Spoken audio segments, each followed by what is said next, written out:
कक्षा 10 विषय हिंदी मुख्य पाठ्य पुस्तक क्षितिज में गद्य खंड से बाल गोविंद भगत शीर्षक पाठ पढ़ा रहे थे। लेखक राम वृक्ष बेनीपुरी जी हैं। इसका सारांश समझा दिए थे। प्रश्न उत्तर भी 6 प्रश्न का उत्तर कल तक में समझा चुके हैं। आज 7वां प्रश्न से होगा। तो 7वां प्रश्न है, कुछ मार्मिक प्रसंगों के आधार पर यह दिखाई देता है कि बाल गोविंद भगत प्रचलित सामाजिक मान्यताओं को नहीं मानते थे। पाठ के आधार पर उन प्रसंगों का उल्लेख कीजिए। इसका उत्तर हम इस प्रकार लिख सकते हैं। बाल गोविंद भगत प्रचलित मान्यताओं पर विश्वास नहीं करते थे। ऐसे उदाहरण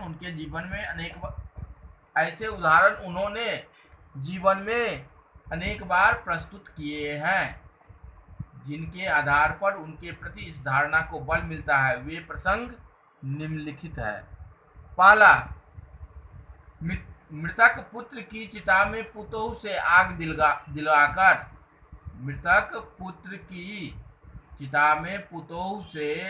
दिलवाकर उस सामाजिक परंपरा को बड़े ही साहस से नकार दिया जो स्त्रियों को श्मशान पर जाना निषेध मानती है। दूसरा, विधवा नारी के प्रति लोगों के प्राचीन धारणा यह थी कि विधवा का पुनर्विवाह धार्मिक परंपरा के विरुद्ध है, जिसे उन्होंने बड़ी सरलता और दृढ़ता से नकार दिया और पुतोह के पुनर्विवाह का आदेश दे दिया। वे साधुओं के द्वारा भिक्षा मांगकर भोजन की परंपरा के विरोधी थे। चौथा, पुत्र के मृत्यु पर खुशी मनाना यह बाल गोविंद भगत से ही संभव था। जब उनकी पुतोह अपने पति की मृत्यु पर रो रही थी तो उन्होंने कहा, अभी रोने का समय नहीं है, उत्सव मनाने का समय है, क्योंकि आत्मा का परमात्मा से मिलन हो चुका है और विरिनी अपने प्रेमी के पास जा चुके हैं। भला इससे अच्छा समय कौन सा होगा, इसलिए रो नहीं। 8वां प्रश्न है, धान की रोपाई के समय समूचे माहौल को भगत की स्वर लहरियां किस तरह चमत्कृत कर देती थी, उस माहौल का सचित्र प्रस्तुत कीजिए। धान की रोपाई के समय भगत के स्वरों की गूंज से आसपास के लोगों के हृदय कुछ इस तरह मचल उठते थे। पहला, आषाढ़ मास की रिमझिम वर्षा, आकाश में बादल, ठंडी पूर्वाई हवा के बीच कहीं से कानों को झंकृत कर देने वाली स्वर लहरियां सुनाई देती थी।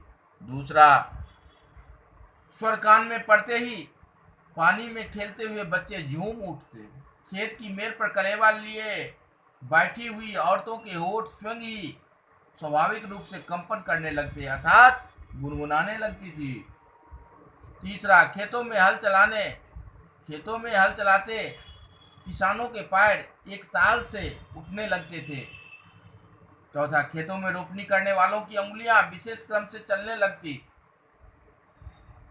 इस प्रकार बाल गोविंद भगत पाठ का सारांश और प्रश्नोत्तर समाप्त हुआ। अब आगे नया चैप्टर पढ़ाएंगे या इसी को रिवीजन कराएंगे, क्योंकि इतना ही में से अभी पीरियोडिक टेस्ट में जो प्रश्न पूछा जाएगा, इतना ही में से इस बार कुछ सिलेबस छांट भी दिया है, वह भी हम कल यूट्यूब पर भेजने का कोशिश करेंगे।